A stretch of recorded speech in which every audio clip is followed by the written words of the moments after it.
I notice this with a lot of these kids, and it didn't just happen when they got to this community college. Somebody had to say it's okay, you don't have to put in the time, you can skip class. And you see this with kids, that there's an entitlement there, that they're star athletes, and you're trying to break that system. How hard is that to do, to say, no, you have to be accountable here? It's tough. And, someone told me one time when I first started in this business that you can't change in 4 years or 2 years what they've been doing for 18. Mm-hmm. And I think that is a very wise, mantra to live by. So I try not to take it personally, and I try to take it one day at a time and like one goal at a time. Because when you're trying to change 18 years of kind of bad habits or entitlement, it's not going to happen overnight, and it may not happen in 2 years. So I just try to let's put out the small fires and do what we can do, and maybe we'll get there is kind of my process. It is tough, and I think that a lot of times too in smaller towns, and especially in rural Mississippi or some of these more rural areas, these towns, they may have one star athlete every 5-10 years, if that.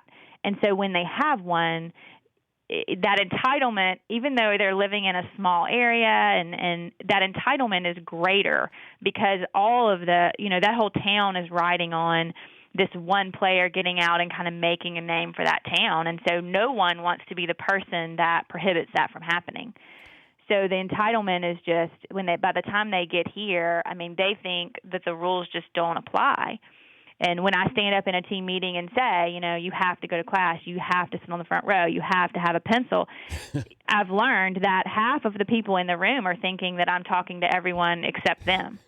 Well, even when they come in and your office and they got their headphones on, and then you'll tell them, take the headphones off, and then you go, you got a pencil?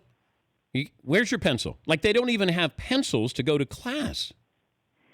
Yeah, and I think I've had several people say that to me, and I think we're oversimplifying even them having a pencil. A lot of times these guys get here and they're riding a Greyhound bus from wherever they're from, and they get here in June and they're not leaving to go home again until December. And they show up with a backpack, and that's it. And in that backpack is a couple of changes of clothes, a toothbrush, and that's it.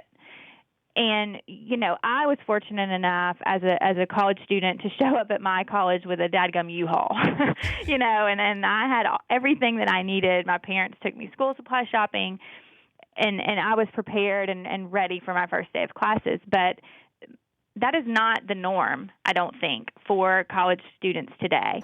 And a lot of our guys do show up with literally nothing. They're the first person in their family that's gone to college. So even if their parents wanted to provide them with the resources and things that they needed, they may not even know what that is, what that looks like. And we're also in Scuba, Mississippi, which is 40 miles from the nearest Walmart. These guys don't have cars. So, even the process of showing up with a notebook and dividers and paper and a pencil, it's complicated because no one's taking them school supply shopping, and they're 40 miles away from a Walmart with no car.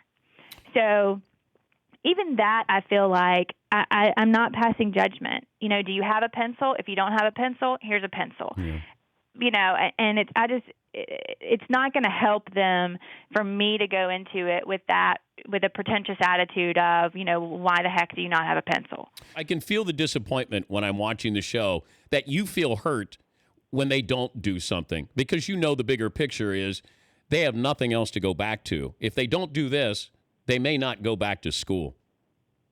Right. And it's bigger than that, I think. I think if they don't do this, it's not even about going back to school. It's about, are they going to end up in jail or dead, or where are they going to eat their next meal? Is there going to be a roof over their head? For some of these guys, it's so much bigger than just getting an education. It's staying alive. And so, yeah, it is disappointing to me. And then they do know that. And they'll say that to me sometimes, I'm not going to disappoint you. And I don't want them to feel that pressure of doing it for me. I want them to learn that they should do it for themselves, that they are valuable, and what they accomplish in their life is they should be proud of themselves for what they accomplish, and they should accomplish it because it's prideful to them, not because they don't want to disappoint me. The Dan Patrick Show, weekday mornings on Audience.